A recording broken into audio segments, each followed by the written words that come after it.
And the answer to that's probably no. And then, if the same people who aren't ideologically addled don't run for the school board, then the crazy people who have nothing better to do run. And so, there are people in Canada now, and I know in California as well, even, who are thinking that maybe it's time for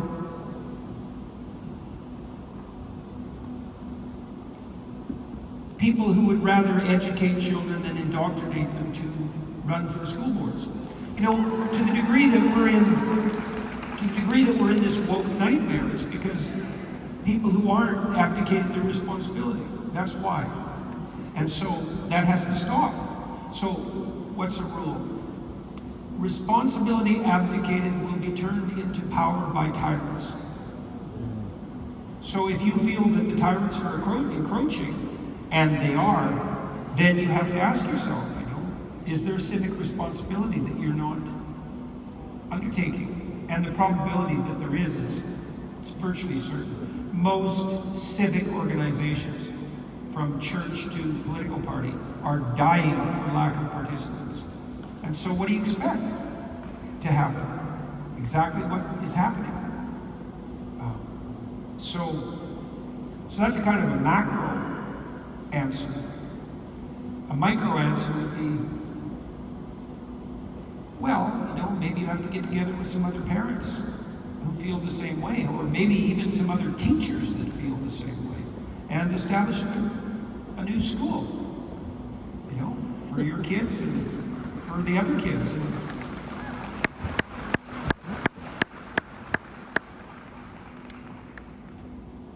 And maybe as a teacher, you have to ask yourself too, and I'm not lecturing to this particular teacher, and I know this isn't easy, you have to ask yourself too, how many times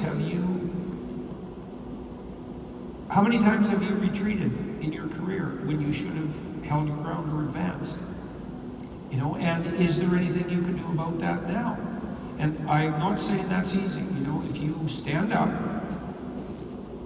the mob will definitely come for you. But if you don't stand up, you'll get weaker, and then the mob will come for you.